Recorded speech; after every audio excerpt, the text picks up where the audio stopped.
Ruch. I need a bitch who won't do me too wrong. I need a bitch who's in love with my songs. I need a bitch who gon' tell me she miss me whenever I tend to be gone. Yeah, I need a couple of million for me. I need a couple of... What's going on, everybody? This is SpacePodTV, the video podcast. I am your host, Palien Vasion. I am here with Ruch Tha Rapper. Ruch gang, happy to be here. Thanks for this opportunity, man. Hell yeah, bro. Hell yeah. So yeah, let's get right into it. Give them a little introduction on who you are, you know, what you do, stuff like that. All right, I'm obviously Ruch Tha Rapper, as he just said. I dabble in the art of spitting rhythmic wording over a melodic beat. Ooh. So what that means is I like to cuss over beats. That's really all that means. Oh shit. Make it sound cute, maybe. Oh Get a few shit. girls out of it. Okay. Make okay. my grandma proud without cussing here and there. Oh shit. I also drink Zevia Yeah, shout out Zevia soda. and Pizza Bites. You know, yeah. Yeah. All right. Peep that. Oh, You know what I'm that's saying? cute. We did that for the homeboy. You know what I'm Appreciate saying? it. Every episode we're upgrading, as you can tell. We got the boom arms out now. You know what I'm Ooh. saying? We busted out the booms. We got his favorite color going on. Also my favorite color. You know what I mean? So Coincidence? I think not. no. You know what I'm saying? Synchronicity in this bitch. Mm-hmm. So yeah, Ruch Tha Rapper.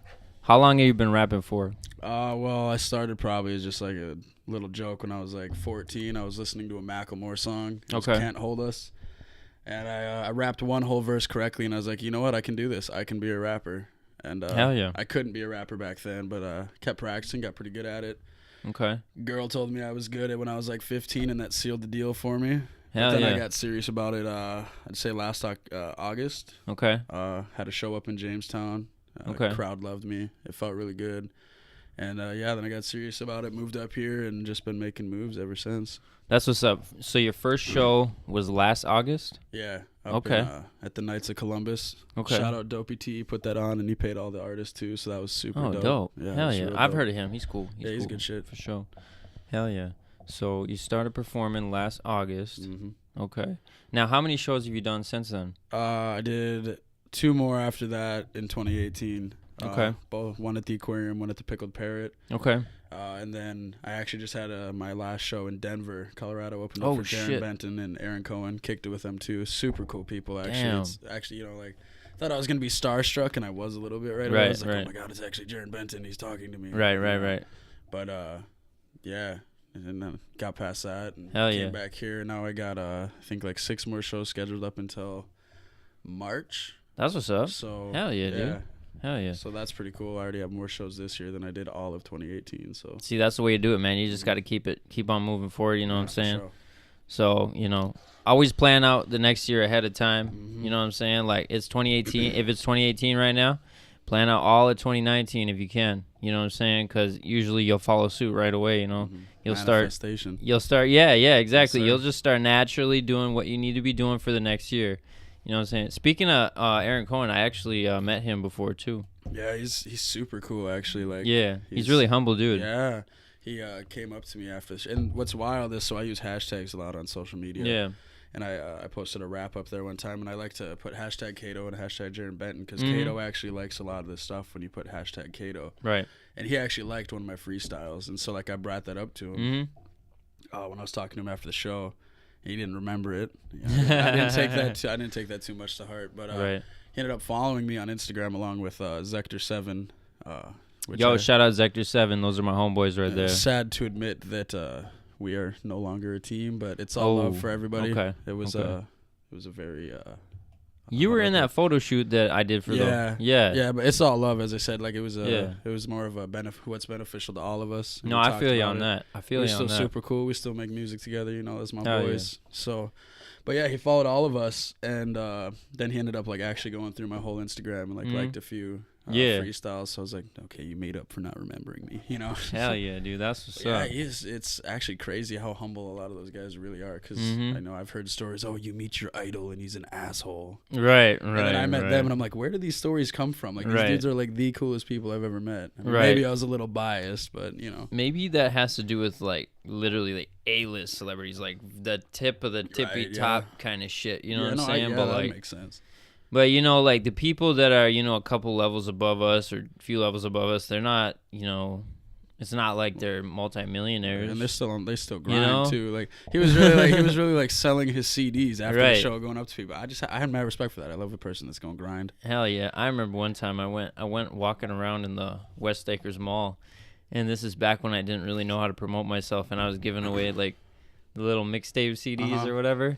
It was so awkward though, because I like went up to a group of these dudes, Hey, and I what's was up, like, guys? "Hey guys, I'm Palien Vasion. I'm a rapper. Want to hear my music? Here's my mixtape." They're like, okay," and they just took it, and walked away. I can definitely say I've never done that, but what I like to do is on Snapchat and like Instagram, like I'll slide in anybody's DMs. You don't even gotta be a girl. You mass snap that shit? I'll literally just be like, hey, here's a link to my music, and like some people are like, hey, don't send me that, and I'm just like, oh, okay, Right? you know? Okay, block next. Yeah, no, exactly. You know? Like, you know, I always look at it like this. Like, I've had a lot of people say, were you worried how they react? I'm like, well, no, there's gonna be three things that they do. Mm-hmm. Either they block you because Right. they don't want to see that, they're gonna like it, or Mhm. they're gonna listen to it and share it with people because See? like, you know, like it's three, like, you know, and So like, how can you actually lose out on that? You know what I'm saying? You know, because you lose someone that wasn't gonna listen to your music anyway. Like, Right. Oh no, please no, don't. You're you know? weeding out Yeah, like the exactly. irrelevant audience So members. yeah, you're either gaining a new fan or you're losing one. So like, I like to look at stuff like that when I'm promoting Right. my music. Like, I like to deal in absolutes. Either this is gonna happen or this is gonna happen. Mm-hmm.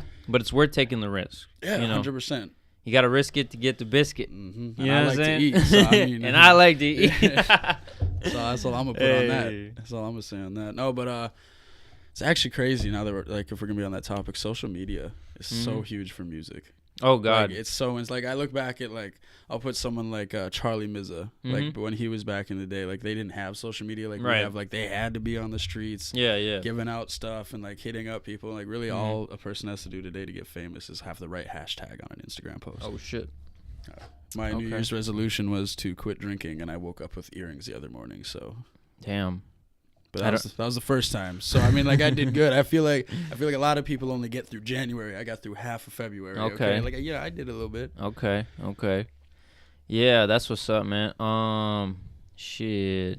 Yeah, I had a lot of resolutions too. You know what I'm saying? Like, the key is to like, in my opinion, you just got to remove all the distractions. Dude, yeah, I've been doing that a lot. You know what I'm this saying? year, man. Before you plan anything, you need to plan what distractions you're gonna remove, because you could plan on becoming, you know, hottest rapper in Fargo or whatever, but if you got all these distractions that are gonna keep you sitting on your phone and Exactly. checking your shit and blah blah blah, you know, when you could be networking, when you could be targeting certain audience members in Fargo Moorhead that might like your shit. You know what I'm saying? So I actually, at the beginning of the year, I logged out of Snapchat for about probably a good 2 weeks. It was like beneficial and like actually a con at the same time, because I wasn't like, you know, promoting and whatnot, but I really just wanted to take a break from social media and just work on music, you know. And then I actually ended up coming out with 3 songs with it, and like when we went to one studio session, Truth and I did. That's my homie. We're in a group together called The Unholy Truth. There's another guy named Zach Baresh. He's cool. He actually has an album. That Zach Kid has an album coming out on April 5th, which is also my 20th birthday. So like, that's gonna be a pretty lit album release party. The Hell Red yeah, Raven. bro. But yeah, so we went to the studio, and you know, I had just been writing music, focusing on music. I came out with the song "You," and I dropped that on January 3rd. So that was like the first song of the whole no social media thing that I did. Okay. I won't lie, I cheated a little bit. I logged back onto Snapchat, sent it out, and logged out right away. Okay. You know, I didn't care what people had to say about it, but I dropped it on January 3rd because last year I made a song called Secrets. I used my iPhone and a pair of Apple EarPods, but I was like, yeah, I want to make a song. That ended up getting 36,000 plays last year. Woo! So I was like, all right, we're gonna be superstitious for a second. We're gonna drop this on January 3rd and get another 36K. Okay. So yeah, and then me and Matt made 2 songs. Called I Need and The Unholy Truth. They were both remixes. One was to Crush's I Need. I don't know if you're familiar with that. Shit, man. I need to listen to more rap than I do, but it's more like R&B rap. It's kind of weird. Okay. It's like, it's really good though. And then the other one was that for sure. 1400999 remix. I think that's the title with Logic? Juice WRLD and Trippie Redd. Oh god. I know Logic's got a song with a bunch of numbers too, doesn't he? Yeah, that's that Suicide Just Wanna Hotline. Die. Yeah, that's a good song. Yeah. No, that's so fun. we both did that, and those were 2 different flows for me. I was trying to figure out something, see if I could So I did like a slow flow for the I Need and people like that. Then I did the fast flow and people like that. And I was like, I literally made this song to figure out which one y'all liked more. You know? Right. I feel you. But I guess that made me just realize and appreciate the fact that I was actually like, I could do that and people will like either. So yeah. So we got probably, I don't know, we got a lot of people reaching out now just because of that. Like we have a dude out in Cali right now, actually, Cleopatra Records. I don't know if you're familiar with that. No, but I'm gonna look into that too. Yeah, so it's like a family-owned record company. Okay. And they kind of like threw out the idea like, hey, you know, let us push some of your music. And, you know, obviously I didn't say yes or no because like I'm not going to get myself into something that I can't get out of, you know. Right, I feel you. But yeah, so like honestly, it's been a pretty like just that 2-week no social media thing actually like made this year pretty good so far. Like it's, you know, we've taken a lot of L's. That's, you know, that's music. But with every L we've taken, there's been at least a couple of dubs. So my grandma, I called her when I was in Denver, right? And I was like, yeah, grandma, I'm in Denver. Oh my gosh. She's like, wow. Because I'm from a town of 900 people, right? Like a little farm town. So like I'm out here in the big city of Denver, you know, it's crazy. And I was telling her that and she's like, well, don't get kidnapped. I was like, yes, grandma. Because the one thing I wanted to do in Denver was, hey, let's go get kidnapped for a night. That'd be super cool. There's some weirdos that are into that kind of thing. I'm not even going to lie. So like I'm used to like Fargo. You don't really see a lot of like homeless people around here. And we get there and we had a loft downtown and there was just like a whole camp of homeless people. I'm like, oh, that sucks. And it was sad and like there were people fighting over food and like. In Denver? Yeah. Oh, like so we woke up the first morning we were there, the day of the show. We woke up and, you know, I made a cup of coffee and we had a balcony. I just went out and stared over the balcony and I'm saying like, this is going to be a great view. And the first thing I see is like a homeless person get knocked out for a sandwich. Oh, and like no. it just made, I was just like, oh, like what can I do to make this kind of shit better? You know what I'm saying? Mm-hmm. And then like, yeah, there's like people doing drugs on the streets and everything. Like it was just mad sad, dude, honestly. And it's like, but other than that, like Denver is such a beautiful city. Such a beautiful city. Like I cannot wait to go back. Oh, it's so great. I want to go to Denver. It's nice. And I mean, it literally just smells like marijuana. The whole city? Yeah, no, so like they'd gotten some, like, is this legal to talk about since we're in North Dakota? Fuck it. So we actually got some edibles there. And okay. I'm not a big dude in like when it comes to marijuana. Like I you know, I'll do it here and there, you know, but like I just kind of like stay away from it. No, you know, I like it, and I'm not gonna judge people that do it. But that's just not my thing, really. Right. All the time, like on a consistent basis, and they're like, "Hey, take this edible." Right. And I'm like, okay, and I like threw it in. Yeah. I literally probably slept like the entire 18-hour road trip back home, because they gave me the one. It was like Fruity Pebbles, and it was so good. I'm like, you need to keep this away from me. Like I'm gonna eat all 6 of these and wake up 2 years from now. You know what I mean? Right. And then so I ate that, and then they're like, here, have a snickerdoodle, and I'm like, fuck it, we're doing it. I was like, if we're gonna do this, we're giving her the college try. But I don't know. So that was like honestly probably the coolest part about there was just like people are like walking around smoking a blunt. And everyone's like happy, you know, like yeah. Although this was the funniest part. We're walking to go get pizza one night, and there's this couple arguing, and they have like the balcony open and whatnot. And she's like, this lady's like, this is why you don't got a job. And her boyfriend looked her dead in the eyes and was like, yeah, well, you look pregnant. I was like, no way, he did not just say that. I was like, what? I was like, that's mad. Wow. We really just told this whole story off of me saying my grandma told me not to get kidnapped. That's crazy. Wow, dude. That's that ADHD for you. You just gotta go with the flow, you know what I'm saying? Always go with the flow. That's why we're rappers. Yep. Oh. It's funny, like, I got actually told I need to work on my wordplay because I'm too much of a storyteller artist. Bro, I started adopting the storyteller. You see, and I don't know why that's such a bad thing. Like, if you can storytell and have a little bit of wordplay in there, like, ain't nothing wrong with that. That's what I aim for. Like, okay, so when I first started, I just made this song called Sheeple. And it was just me bitching about the government and, you know, cops and shit. Because, like, a while, probably, like, fucking 6 years ago now, I was getting hassled by the police one day. They accused me of being a drug dealer because I had this big truck on big dub rims. Dare you. They're like, are you dealing drugs, kid? Yes, I am right on the back of my pickup. I straight up told I was like, yeah, go check my shit. You know, just being a dick, you know. Because I wasn't actually doing anything. It was just me and my friend. And, they were like threatening to beat me up and shit and saying they were going to make my life a living hell if I didn't cooperate. And it's like, but I didn't do anything. I'm just sitting here like, I'm just at a gas station hanging out with a friend. That's actually like a good thing why I've never had a cop do that, because I really am the type of dude to just get mad and punch a cop and be gone. I feel you, bro. Be gone for like X amount of years. Oh, he's a cop puncher. You know? Yeah, I feel you on that. No, yeah, I used to be, we used to have like a little vendetta going or whatever. But anyways, that made me go home that same night, and I wrote a bunch of rhymes about why I didn't like shit or whatever. And then I just went on, I would think it was like SoundClick or YouTube or some shit, and I found a beat, and I like, put the beat with the rhymes or whatever, made it work. I posted it. A bunch of people were like, "Oh, you could be a rapper. Are you a rapper?" Like all this shit. Do you have SoundCloud, bro? Right? And I was like, I didn't know what the fuck they were talking about. And I had some engineer hit me up. He remastered it for me. Turned out fire. And yeah, that's how I started rapping. But what I was saying about like storytelling and like song structure and shit. Later on, I met up with this dude, and he taught me song structure and all this shit. And then before that, all I was doing was just rhyming words together. You know what I'm saying? That's really all I do. I'm not even. I'm the most unorthodox rapper in this entire like Midwest, if not the entire like United States. No, I feel you, bro. But I heard your shit, and it's fire, bro. Like you have your own vibe. You know what I mean? Thank you. Some people don't even have their own vibe. Some people just want to ride someone else's wave and rap like them. I'm not about all that. You know what I mean?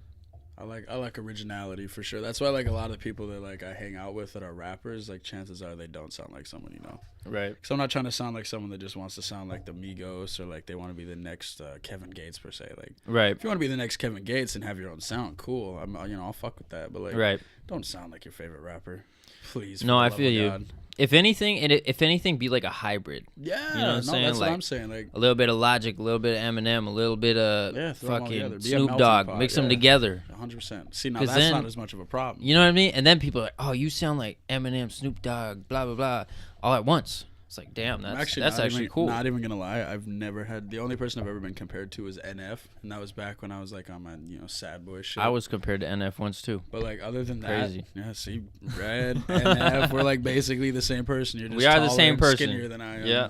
Yep. It's actually speaking of taller and skinnier, and bars. So Dopey T, we're gonna bring this back to him. Okay. He so 2 years ago is technically when I put down my first track, but I still wasn't like serious about it. Right. And I went into there and I didn't have anything written, and I freestyled for him. And I started with short, fat, white. I don't fit the description. Big guys like me, we belong in the kitchen, cooking up food. Then we cleaning the dishes. But I won't take shit from these illiterate bitches. Oh. And so like ever since then, I've just totally been in love with the fact that I'm only 5'8". Okay. I'm white. And I'm overweight, and people see me and they do not think I'm a rapper. So at every show I'm in, like before I start rapping, because I like to take like a good minute just to get ready, because in a lot of the songs I have, it goes right away. Like I have to be rapping right away, so I'm like, hey DJ, don't play that shit yet, I'm out of breath, I just had to run up these stairs. And like I'll just go out there, like I know that a lot of you saw me in the crowd, and I know for a fact none of you thought I was a rapper. Yeah. And actually in Denver I said that, and then the other thing was, I was like, yeah, we drove all the way from Fargo, North Dakota, and we're here to show you that there's more to us than drinking beer and growing wheat. And like the crowd laughed, and I'm like, I'm not even a comedian, but okay, thanks for the the hype. That's pretty true though. Yeah, we're like, there's actually a lot of talent out here, honestly. Like, and I didn't really see it just being from LaMoure, because I didn't know people like you. Or like, I knew Dakota because we're both Dakota Faye, because we're both from Minot, so that's how I knew him. Oh, but shout out Dakota Faye, man. He's dope as fuck. He's so cool. He's so chill. Yeah, we actually just ran into him at what the fuck was that last show that was just at the Pickle Parrot? Oh yeah, with that was you. Weren't you on that too? Yeah, we were. The Thirsty Thursday shit. Yeah. He's like, what show was that? I know I was there. I don't even remember that. I don't remember half the shows we do except like JCI, because that was a huge one. But yeah, how was that? It was so long ago, and I never was like, hey, how'd you perform? That was so fun, bro. I like being late on things. That was so fun. Like there was like 1,000 people there. It was That's nuts. Awesome, dude. And we, luckily we got a whole bunch of like behind the scenes footage for the YouTube channel and all that shit. You know what I'm saying? Mm-hmm. And we did, we did a X tribute and we did a Mac Miller tribute. I saw the X tribute. That was pretty. Man. That was dope. Isn't it like wild how much the crowd gets into like an X tribute though?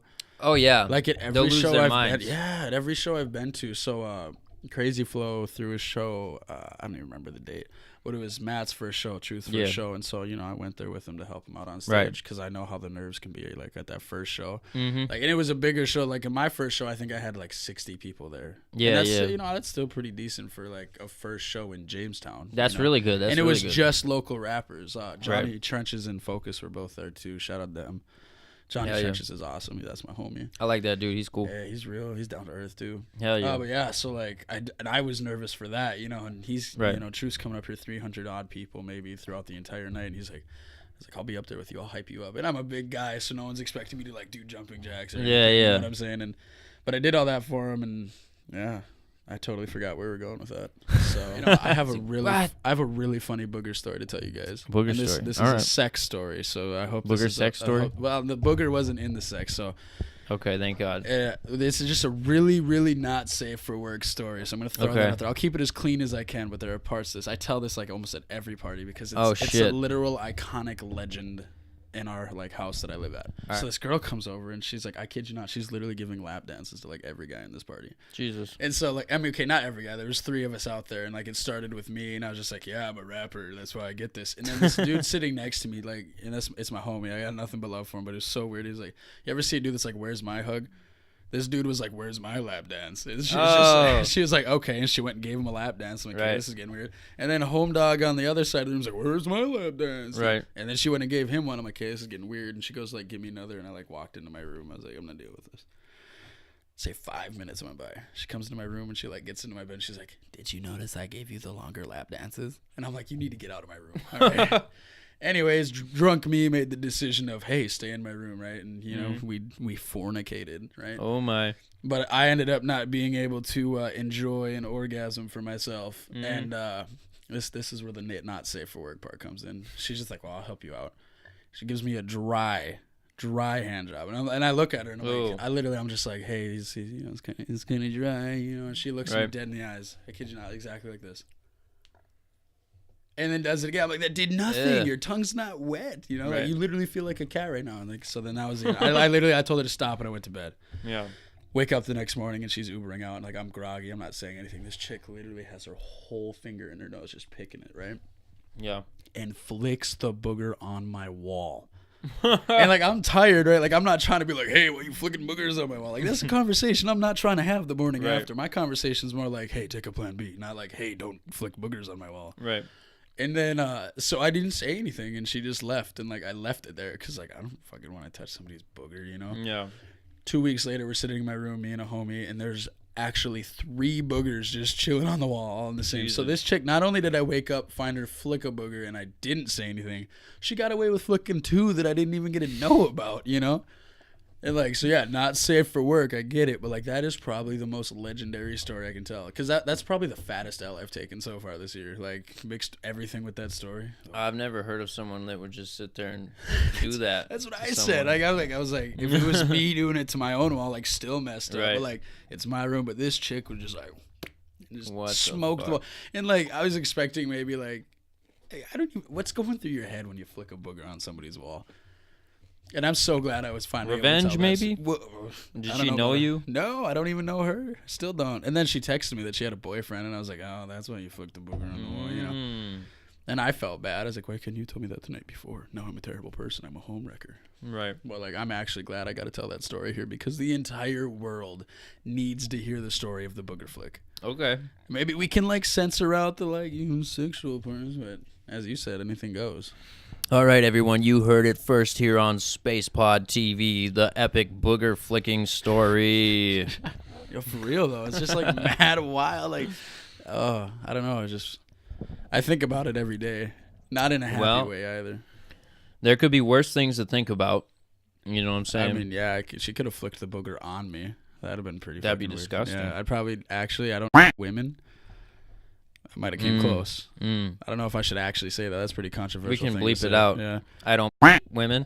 Yeah, so they're like, oh, what doesn't he do to women? You know, like everyone's just going to be like, and then they're going to be like, wow, that was controversial. Like, oh my God, it has to have been something bad. This is uncut and uncensored here. No, that's all I am, though. I like it for real. I just like being real with people. Like, I'm not being real. Hell yeah. I don't like sugarcoating anything or not saying what I mean. Right. We don't read from a script here, people. We just flick boogers and give dry hand jobs. Okay, I don't. He doesn't. I don't think you do. Other people might. We're just the guys that receive the booger flicking. I'm just the guy that receives the booger. You know what? I have a terrible sex life. I understand. You don't got to tell me. I get it. You should honestly look into becoming like a personality for a video series or something. Yeah. That might be cool. That would be. I've actually been talking about that with Matt lately. And if you need a camera crew, we got you. You know what I'm saying? Did we just make a business deal on live television? Shit. This isn't even live, but it could So be. much shit is going on already in 2019. Oh, it's yeah. nuts. No, it's like I was telling Matt I don't even remember. I think it was last night. I was like, dude, if we become famous, like I literally can put my hands into every famous thing. Like I could be a comedian. Yep. I could be an actor. I like to believe this stuff anyways. Yeah. And I've also been told I'm overly confident, but hey, someone's got to step up and be the It's a douchebag. good trait to have sometimes, man. Well, I feel like I back it up. I feel like sometimes, like maybe when I'm drinking a little bit, I kind of get like a little more cocky. But like Right. I really truly feel like I do things that can back up how confident I am. No, I feel you. But I also, as I said, like I've been trying real hard to be like more humble this year. And Yeah. but yeah, so we were talking about that, and I was just like, I really feel like I could do anything. And then again, I feel like a lot of people are like I can do anything. Right. Like, look, I really. It's crazy though, because like you do see some of these rappers after they blow up, they just go into all sorts of different business Childish ventures. Gambino. You know what I mean? I mean, he was an actor actually before he rapped, but like right. now the dude's like an executive producer. What's that show? Atlanta? Is that what it's called? I have no idea. Anyways, I don't even watch TV, bro. Yeah. No, honestly, I don't either. Like I just like see it on like I'll see news, and he like won an award last year for an executive producer. Okay. Just won a Grammy for the best music video, and the dude's only like 30 something. Right. Shit. Like you can't tell me he's not gonna be a legend in the rap game. Right. Just solely based on the fact that like he's an activist, he's an actor. Yeah. He does all these things. You know, he's just super smart too. Like I've researched him. Like he's probably one of my biggest influences. So my plan is like if I blow up, I'll get it like in a good 5 years of touring. You know, make money, and I actually plan on investing in a lot of businesses and like just circulating my money and getting different. It's a good idea. Cause like the fame life could definitely affect someone's like mental health. Oh God, And yeah. So like, so I'm huge into like I just want to help people, man. Like, you know? Yeah, I feel you. So like I'll do what I can do and get my money from rap, and I'm not gonna say like I'm gonna give up on rap and turn my back on what got me rich, but like I really want to just like focus on like even starting nonprofit charities and stuff like that. Fuck yeah. So like my little background on my life is like I was in foster care like pretty much all my life. Okay. And I was separated from my brothers, and like a huge thing even since I was a kid. Back when I played, you know, I wanted to be a baseball player when I was older. Mm-hmm. Huge thing I wanted to do was like either, you know, start a charity that could like, you know, help brothers stick together. Yeah, in foster care, like even talk to like legislation, and if I'm a major enough voice to be heard, you know. So that's a huge thing, and like I just really want to like help like at-risk youth who might, you know, like me. I'm fortunate enough to where I came from a family of drug addicts and alcoholics, and I was able to. You know, not overcome it. Yeah, not, you know, break the cycle. Like I was the first one to graduate in my family since 1976. Damn. So like that's crazy. I almost didn't do it too. Like I had like a month left, and I'm like, Yo, shout out Ruch Tha Rapper. He broke the cycle. Woo! Fuck yeah. So here's my acceptance speech for this award. No. But like yeah, like I'm just like I just want to help people. Like it's not even about the fame for me, you know. And I feel like I feel like I have like I mean I feel like every rapper says I have a legitimate shot. Yeah. But just like based off like my you know charisma, I'll use that word, and like just how like of an easily get along person I am, right? Or how easy I am to get along with. I'm not saying I'm gonna be like A-list, but like I really don't doubt that I could, you know, be like on a level that like Token or like Aaron Cohen is on right now. You know what I'm saying? Like I'm, you know, everyone wants to shoot for like the stars for their goals. But I like, as I said, I just want to help people. So like if I can do that just by being like a B-list celebrity or a C-list celebrity, yeah, yeah. I make my money off music. You know, and even those type of celebrities, they make bank, bro. Yeah, that's what I'm saying. Like I drop one hit song. Yeah. That gets like 14 million streams, and I'm literally rich. See, that's the thing about. If I get smart with my money, like I just need one. Right. And then like a lot of people don't understand. Like if you just keep putting in that hard work, it's gonna happen. Oh yeah, it's bound to happen. Yeah. Me and Truth got together to start a group like a month ago. Mm-hmm. And like do you know who D Bangs is? He's like an anime rapper. Like a comedian dude. Oh, that's dope. But he gets a lot of streams, and we got his number. Truth got his number. I'll give him that credit. Okay. And we're FaceTiming the other night, and we're just like, hey, let's make a song. Right. And we've been talking to this dude, and we rapped for him. He's like, fuck it, let's do it. Right. So like we like snagged a, you know, feature from him. So that's lit. pretty huge. And I'm actually right now I'm messaging Jack Harlow's manager. Do you know Jack Harlow? Yeah, I'm gonna have to give you a bunch of raps to look up. Like, bro, drop me as many links as you need to, because like you know Chris Webby, right? Yeah, I know. So Chris that's Webby. also in the works. Getting a feature from him. Shout out to Corey Dankmeyer. He's helping me out with Damn. that. So Dank, do you know Dank Entertainment? Yes. We talked about this earlier in the episode. But like as I said, they want me in Truth, and one of the things he did right away, we were having this meeting, and I was like, oh, one of my dreams collabs is Chris Webby. Like I just said, I don't even know why I said it. Like I'm just being a goon at this point during the meeting, and I get a text from Corey the next day. He's like, hey, I messaged his manager. I'll let you know how it goes. And I'm like, this dude really wants me. And it's all love for Corey. He's such a good dude. Like everyone over there is such a good, just such good. He actually shares a lot of stuff, like everyone's stuff. Sorry, someone is intruding on our interview. Are you Ruch? Ruch? Yeah. Yeah, that's me. There's a guy at the door for you. Is he tall and skinny? Yeah. Tell him to wait in the car. Tell him to wait in the car. Yeah. Sorry for the technical difficulties. I actually have a stalker outside, apparently. No, that's my homie Zach. That's the one that's album's dropping on April 5th. Oh, okay. The dude is crazy good at like. Why doesn't he come in here real quick? Does he want to come in here? Do you want him to? I'll call him. SpacePod has died. R.I.P. SpacePod. We're gonna have to figure out a new name because the SpacePod is dead. Should we have him come in here during this, or are we gonna wrap this up? What do you want? Let's see what we're at. Holy shit, we're at 42 minutes. Holy cow! We're gonna have to cut it. I'm sorry, guys. Thanks for having me, for sure. Thanks for letting me tell the booger story, and thanks for letting me be the one that got the longest SpacePod podcast. All right, and thank you for destroying the SpacePod. R.I.P. SpacePod. All right. Thanks for having me. Ruch Gang. Peace. Zevia. NSFW, do it for the humans. I be on the come up, do it for the humans. And I'm making them buzz, do it for the humans. So I'm taking over, better make a note of it.